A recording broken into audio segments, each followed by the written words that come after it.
Namaste, viewers. Welcome to Jaipur Dialogue USA. And today I wanted to talk about a subject matter which is arising out of Sri Ram's consecration in Ayodhya. Ramji has come home. A lot of things have happened since then. And I'm calling this a moment of Hindu awakening or renaissance. And to talk about that, I have greatest of pleasure in welcoming Mr. Narayan Parashuramji. Now, he is an amazing person. But before I start, let me finish the homework element. Please like, subscribe, and support our channel. Give a feedback. We learn from your feedback. So let's get going. So Narayan Parashuramji is an amazing individual, an engineer. An engineer, he is an IIT Bombay BTech, did his master in mechanical engineering from Clemson University in the US. He did diploma in sound engineering also from the US. And forget about mechanical engineering, he's a musician.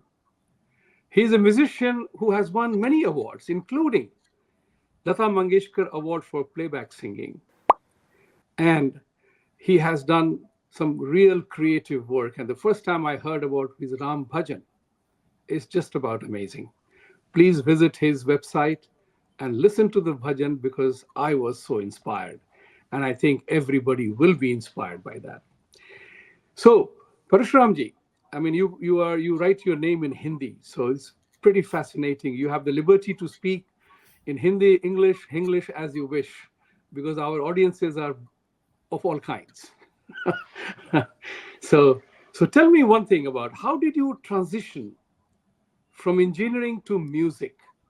And your entire lifetime work is devoted towards you know using literature, music to highlight elements of Hindu Sanatan, which is quite remarkable when I read your resume. Please tell me.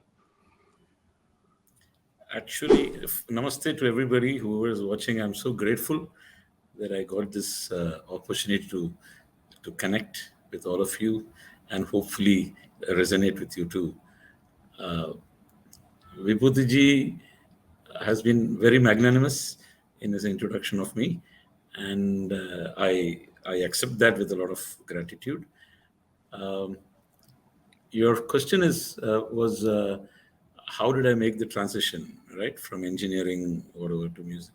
Actually, the more valid question would be the other way around. How did I transition from music to engineering for whatever time? I still think of myself as an engineer. I'm very proud of uh, you know uh, the arc melting and the titanium aluminide research that I did when I was at Clemson with my very great guide, Professor Misha Grusic, who's no more. He passed away just a couple of years back, and I went to Clemson when he passed away. He's my guru too. So so coming back to your question is that right from the time that we were children, like in many South Indian families, music and dance education is also there. It also goes on. I mean, it is kind of part of the whole growing up culture. And in my family, we are four children. I'm the youngest, and my elder sister and my brothers, they were all, from the time my memory I can remember anything, there were at least 4 to 5 teachers coming home and teaching, violin, mridangam, ghatam, uh, dance. My sister used to also learn dance, Bharatanatyam. And so this environment of music was always there at home. My mother is a musician. My father is one of the greatest rasikas that I know. And I'm sure that, all of you would agree with me that being a rasika is actually, even Bharatamuni has said that is at a higher darja than the nata, in his Natya Shastra. He says that because without the rasika, nothing exists. And in fact, it is the artist that aspires to become one with the rasika. That is the performance, quote unquote, philosophy uh, that we have that we have inherited. So I started learning Carnatic music. I can't remember really when, but maybe when I was in my second standard. In fact, as soon as you enter my house, this is my house in Powai, in Mumbai. One of the first pictures you'll find, if I'm just moving back, is the photograph of my teacher, Krishnamurti Bhagavathar. And I believe that I make a pretty good living, in Mumbai, in Bharat, and every rupee that I have made, I think it is because of Krishnamurti Bhagavatar. Because I was not, unlike my brothers and my sister, I was not a very exceptional music student. My brothers were prodigies. They started performing at the age of 8, full-fledged Carnatic music concerts and everything. I took my own sweet time, and so Krishnamurti Bhagavatar and my mother, they played a very vital role in grounding the fundamentals. And like I am today, I never really had anywhere to go. I didn't have a target to reach as to where I need to go with my music education, or for that matter. And I was also a very, very good academic student, if I may say so myself. Yes. The reason I'm saying that is that I think it was the music education that kind of uh, enabled me to also perform very efficiently. I'm using the word efficiently deliberately, because in school you have to perform efficiently, not necessarily know the best. At least in Bharat, that is the situation. In any institutionalized education, you have to be able to clear the exams well. Correct. But one of the greatest things that my parents blessed me with, my father, is that they did not let the school education or the school, going to school and all that, come in the way of our education. So we were constantly learning Carnatic music, listening a lot to Uttar Bharati or Hindustani Shastriya Sangeet. It was part of my growing up. And then those were the days when, if you clear an exam, you go and do what you do. It's not necessarily that, you have an, unlike children today who are very focused. And I had no idea what I was doing. I wrote an exam. I worked hard. I'm a very hard worker generally. Uh, and I wrote my joint entrance exam for IIT, and I got through. And I did my metallurgical engineering and all that. But uh, what happened in the hostel when I was staying in Hostel 4, I think that is how you know me, right? Through a friend, colleague who was Yes. also a junior of mine in Hostel 4. And it was that is where I started taking my music very, very, very seriously, because as they say, andho mein kana raja bolte hain na. So when I went to IIT, I suddenly found that I became a little bit of a star. थोड़ा बहुत जो गाना गाता है, अरे सब, अरे यार बहुत अच्छा गा रहा है, all that thing. So that worked in a very positive way for me. I was always known as the brother of my brothers, and IIT was an interesting space where suddenly I found that, hey, I too can, like just today I saw a comment, a very interesting comment uh, in one of the in the Sarvam Haram, and it is from a very good friend of mine whom I have known her for probably the last 30 years. I mean, kind of as an acquaintance. And she says, "Hey, Narayan, I didn't know you sing so well." So I said, "That is what I've been doing. Not well, I leave that up to the listener. But I've been making a living out of music for all these years." So, as coming back to your question, the transition was very organic. In fact, I would have been very disappointed with myself if I had not come back, to music. Not that I have to leave, engineering or something to come back. But yes, as a matter of making a living out of what. So I know wonderful people in the US, very, very, who are great engineers and who are doing wonderful stuff, who are also very, very great musicians. You see, and but they may not be making a living out of it. But today, I guess, because I make a living out of music and out of Karadi Tales and all that, I stake claim, to being a musician. नहीं तो हम सब गवैया है ना, वही है. No, no. What is important here is, and it's for the viewers to also see this entire element, that Naranji is so in tuned in music, if I may say so. He's so in tune. The talent, the original talent is music. And from there, everything happened. Two words that you used was performance. Everywhere performance matters. And this is a lesson for everybody. you also worked on your talent. You built the skills to develop the talent, right? And your value systems are fulfilling your dream and ambition. So, in our conversation, for example, you are a classic example of creating Hindu awakening and bringing about a renaissance, because Hindus have been mostly dormant. We have mostly been quiet. We do not talk about ourselves. You have taken the music as a route and set up the beautiful Karadi Tales as an enterprise.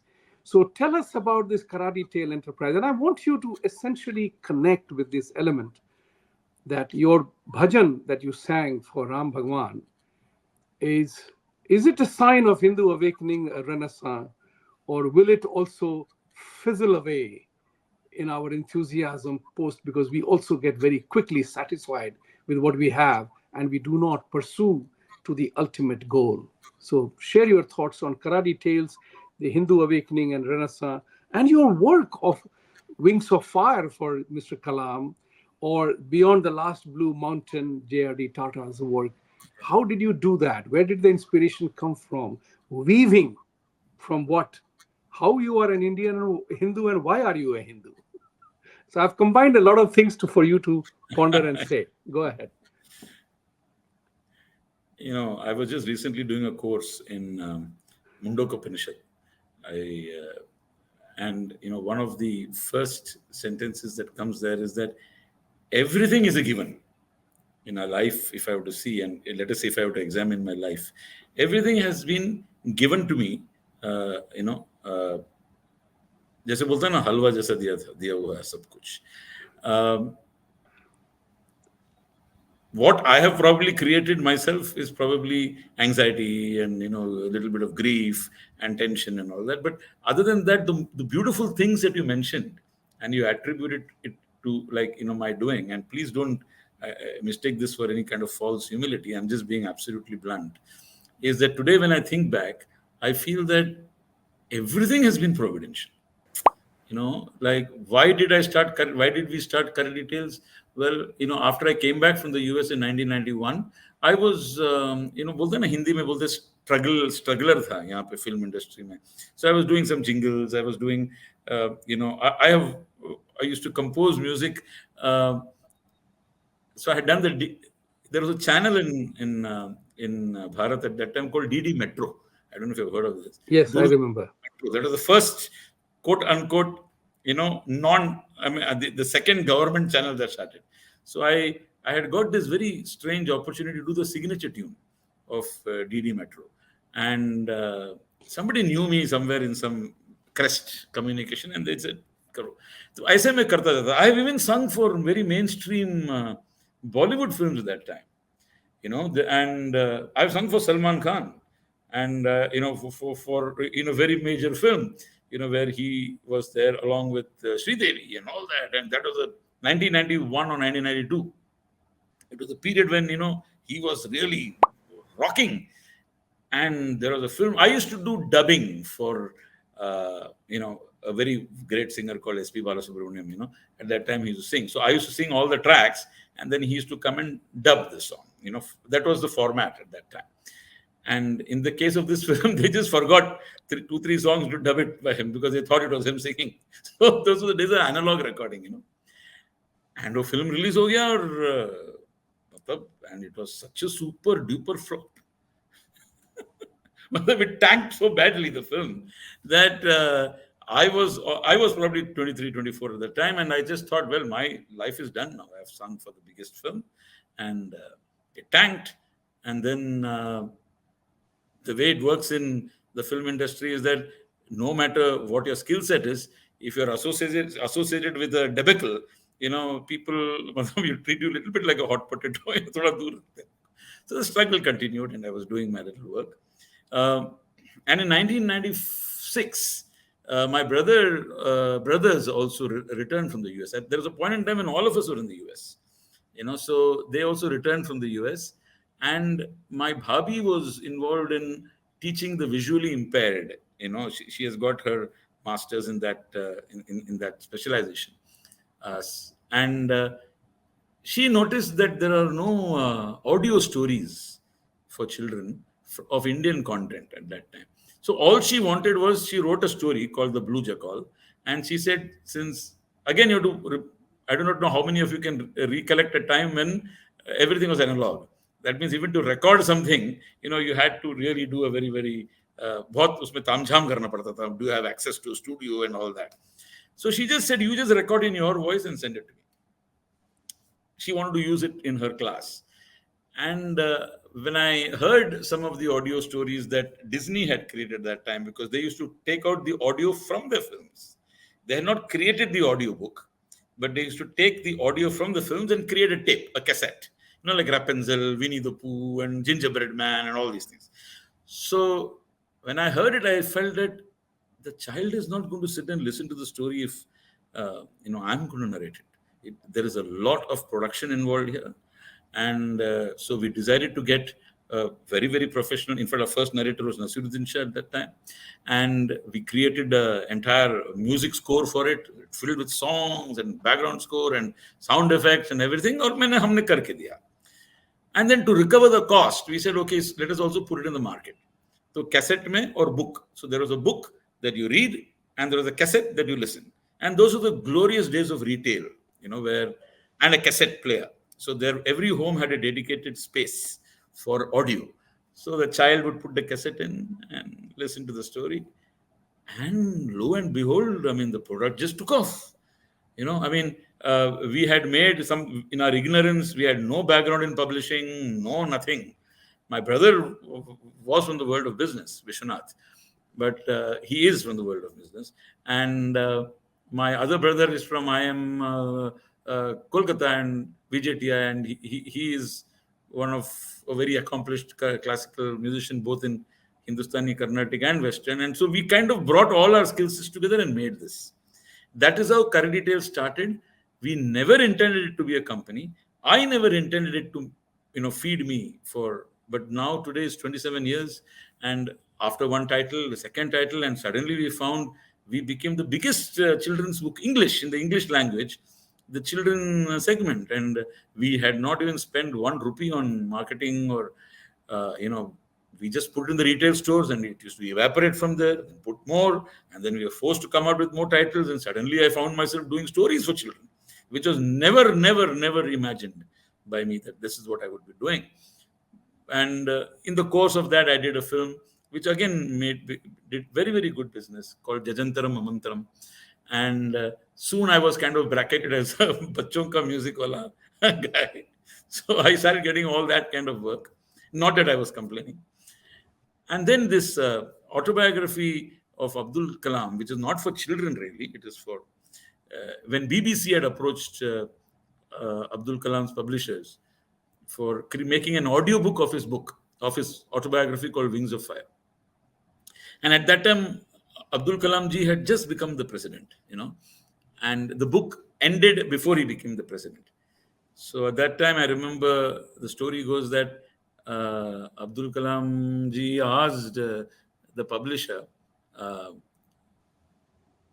was the name of the Universities Press was the publisher, saying that, hey, why are we giving it to BBC? There is a company in India that makes audiobooks for children. Just check if they are interested, in something like this. So that is again, it was a given, Vibhuti ji. That is the underlying point that I'm trying to make, is that everything came on a platter. And that also became the largest selling CD across all genres, audio. I'm not talking about only as an audiobook. I'm talking about across film and everything. Sony Music has this data that the Wings of Fire audio CD has sold more than 6.5 lakh copies. So the way the audience kind of took ownership, to the extent that nobody really knew what Karadi Tales was. They assumed Karadi Tales is as something as old as Panchatantra or something. Very few people even today know that it is a brand. It's a brand created by, Karadi is the bear, he's the Sutradhar. In most South Indian languages, the bear is called Karadi. So this has been the journey, and then it became an education company for using English language, using music and storytelling as a medium to learn English language in rural schools. And this was initiated by a very great visionary, to whom we owe a lot today. And his name is Sri Manohar Parrikar. He was the chief minister of Goa at that time. And Yeah. I had idea who he was or anything. And he just said that his son, he had just lost his wife at that time. His son was, I think, 2 years or 3 years or something, and younger son. And he just gave me a call one day. Somewhere I found his number. He says, "My son is reading a book, reading your books, and he's not even going to school. I want all my children in Goa to read. Look at that man, you know." So he said, "Come and see. Let us see how we can take this Karadi Tales into classrooms." And that is how Karadi Path, the education company, evolved. And today we have, I think, more than 8,000 schools.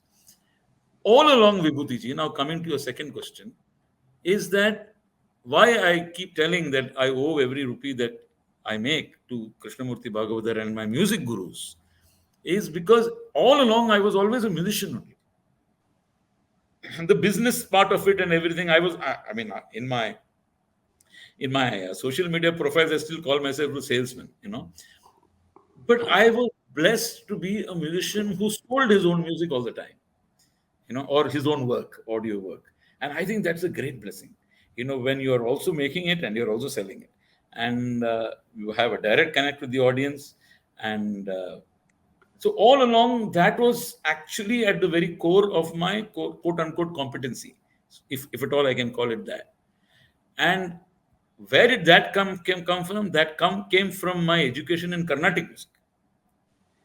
And like the first song that I can even remember in my consciousness is something called a Geetam, right? And it is Shri Gananatha Sindhura Varna Karuna Sagar Karivadana. This is just very fundamental to teach you the swara positions.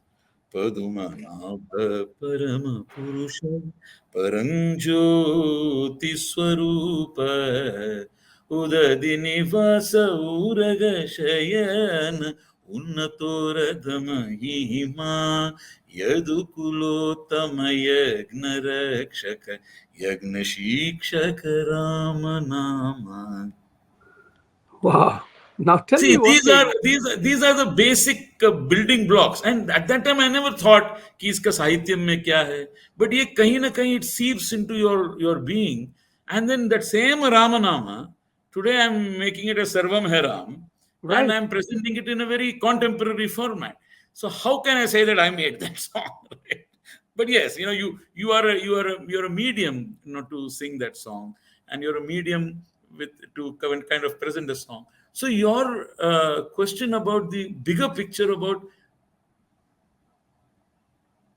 the whole, whether is this really an awakening, or what do I really think about this whole idea, is that I don't think that it is necessarily something that is. Uh, it has been dormant, as you so correctly said.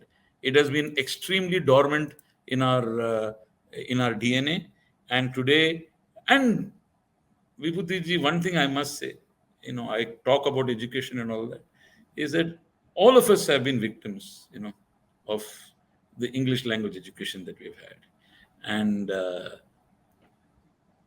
I mean, I cannot tell you the amount. If at all I have any anger left in me, it is towards the kind of education we received, the kind of misinformation that was fed to us, not as an oversight, but as a deliberate step by step method to kind of, what can I tell you? I mean, I'm even thinking of. I mean, you spoke very proudly about IIT. I think IITs are criminally culpable. I did my bachelor's in metallurgical engineering, yeah, and I did my entrance exam very well. I worked very hard and I got through. So I am like quote unquote cream of the nation, as they say it. And they take me as a student of metallurgical engineering. I do 3 courses in corrosion science, 2 courses in casting technology. All these things I do. Vibhuti ji, forget a study. There was not even a mention about the iron pillar that is there. Today, we call it the Qutub complex. My God. It was built by the Chandragupta.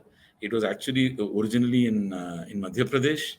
It is a cast iron structure. That is, we learn in our metallurgical engineering course in IIT Bombay that you cannot cast iron, which is having as much as 99.5% iron, and the others are other elements, that you cannot cast it for more than 1.5 feet or maybe 1 feet.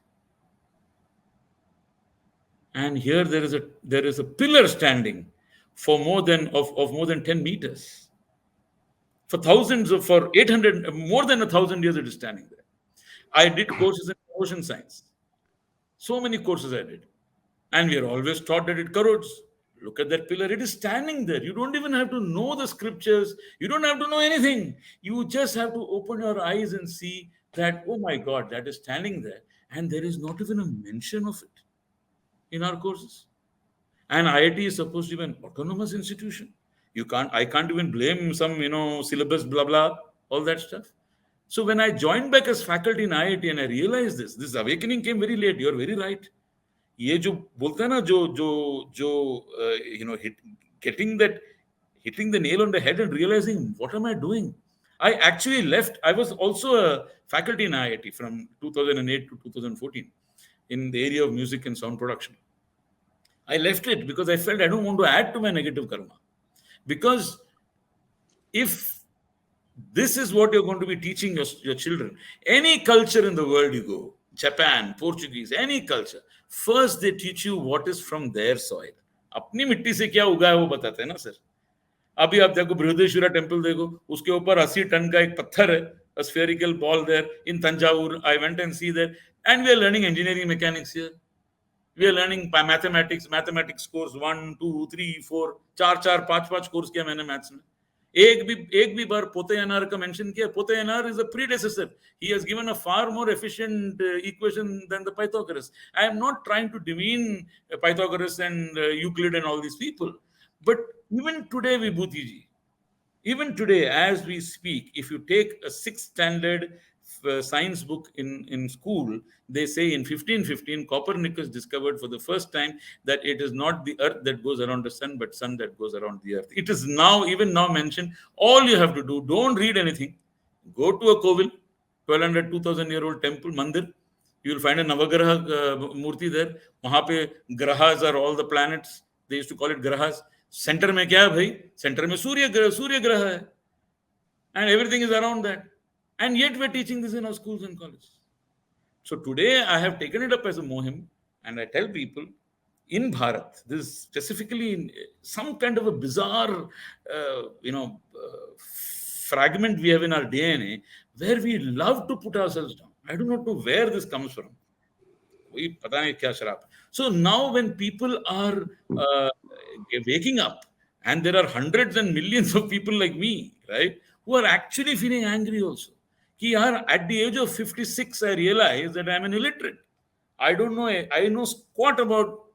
Even I do not know until recently what is karmani eva adhikaramaste ma phaleshu kadachana ma karma phala heturvu na sangostava karmani. It is not just the one equation. Let not the fruit of your action be the motive for your action. ये पढ़ के हम लोग भूल गया. Correct? Yes. But there are 4 parts of that, and it is so exhilarating to learn that.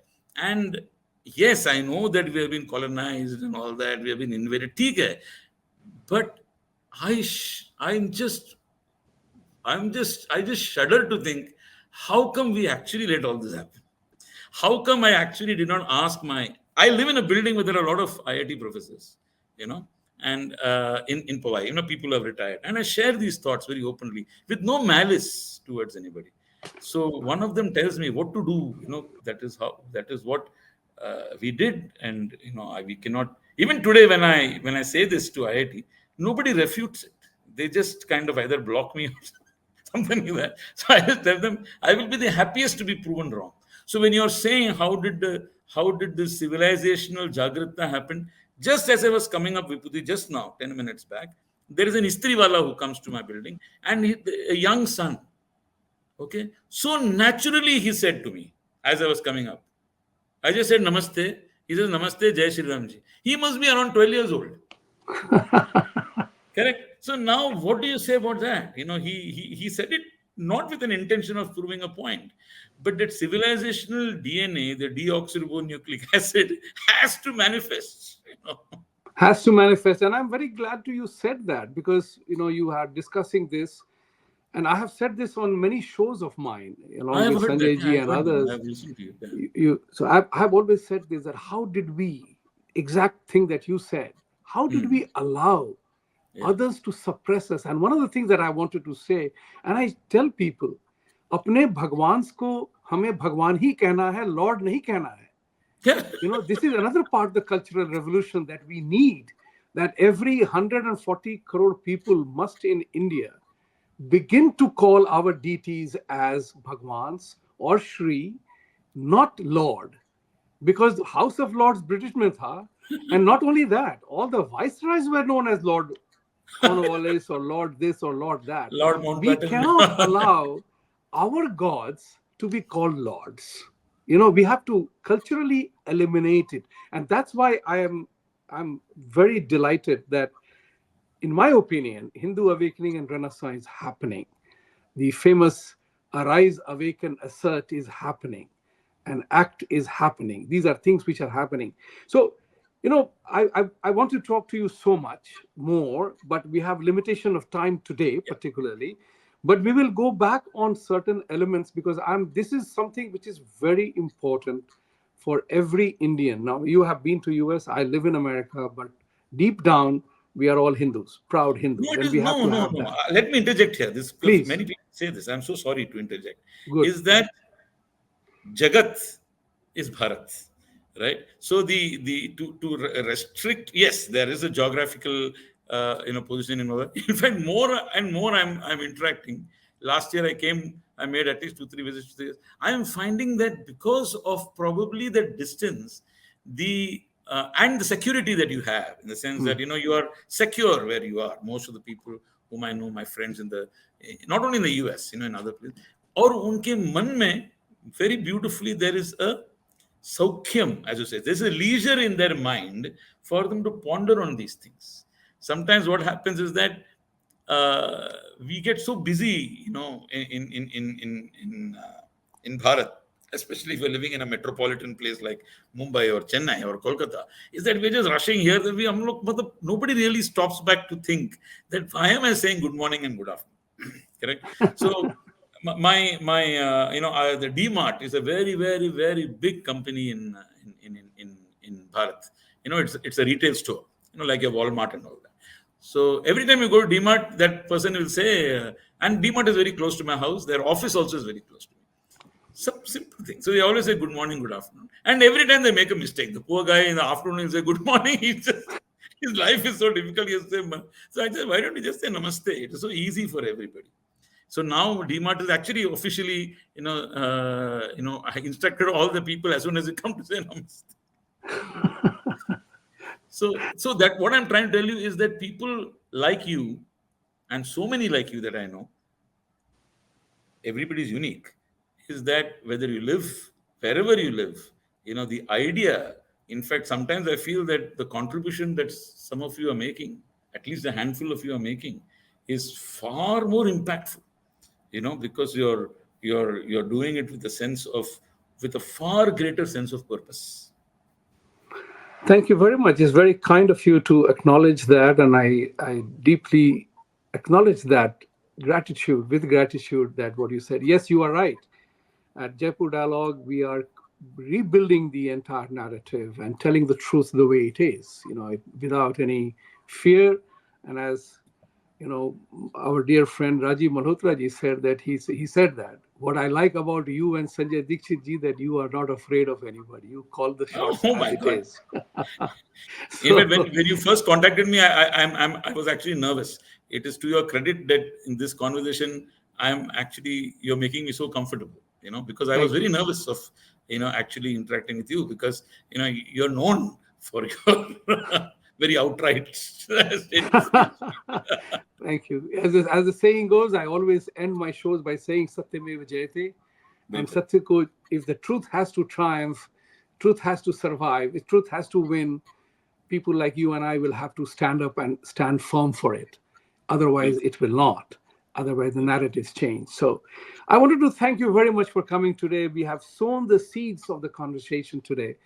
And I want to take it further in our next conversation, whenever we choose to have, and is the Hindu Renaissance and Hindu awakening. Today is 30th of January, Gandhiji's day. He was assassinated on this day. You know, 2 years ago, this is the last comment that I'll make, and I will have to close now, is that in Connecticut here, there was a student group of about 20 children, boys and girls from 8-year age to 12th standard, 20 or 20, 21 of them, and I was one of the judge for those speech making. Everybody talked about the same things about Mohandas Karamchand Gandhiji. He was a civil disobedience, and 99% of the things were the same that we know, nonviolence. 17 of those students also mentioned that it was a Hindu nationalist who killed him. That triggered my mind. And as you know, as you rightly said, I like to ask questions. So in my closing, I asked them that, hey, you referred to Nathuram Godse as a Hindu nationalist who killed him. Right, he did. But he was not approved killer by an organization. He did it as an individual voluntary act. Maybe he was the first lone wolf. But the point of the matter is that you never question or never ask the religion, race, color, or ethnicity of the person who killed Abraham Lincoln. You never ask the region, the religion, ethnicity, color of the man who killed Robert Kennedy, Martin Luther King, John F. Kennedy, or who almost killed Ronald Reagan. So why is it important for you to make a mention that a Hindu nationalist killed? And that's what is important for us. I will end the show today with that reference, that we have to awaken, arise, a certain act. If we don't, Hindu nationalism and awakening will remain as a discussion chapter. So, we have to act. As you very rightly said in the beginning, performance matters everywhere. Yeah. I You just will like not, to, yeah. yeah, go Sorry. ahead. You wanted to There say is a something. there is a very beautiful verse. For the last 4 5 years, when people ask me what I'm doing, and they ask for the mission statement, so there's a very beautiful verse by Puja Swami Dayanand Saraswati, which kind of will also let a certain sense of anxiety go down. He says, "Bharat Desa Hitaya, Bharatadi Mahamati Sevita, Kuru Sevam." In fact, he also composed it. What it says is that in the service of Bharat, Bharata Desa Hitaya, Maha, Bharatadi Mahamati Seva, like how Bharata ruled with a sense of non-doership. When Ramji was and Lakshmanji and Siya Maiya was sent to the Vanvas, he ruled with a sense of doership. So, like with that sense of doership, Kuru Sevam Thvam, do what must be done. And I'll just take 30 seconds more. Bharat Desa Hitaya. This is his composition. Bharatadi Mahamati Sevita Kuru Sevantum. That is that kind of gives me a lot of sense of purpose. Do what must be done in Do the what service. must be done. And that's what is the thing. Arise, awaken, assert, and act. Do what must be done. Yeah, That is dharma. You have to perform your dharma. So with yeah. these words, we come to the close of the show today. And I wanted to thank you, Narayanji, Thank you, sir. for a wonderful conversation today, and your sharing of your thoughts, your music and talent, metallurgical engineering, and what have you. So, boys and girls, ladies and gentlemen, get inspired, do your bit, and that's what is important. As I say always, Satyameva Jayate, it will, provided we arise and act for it. Thank you very much.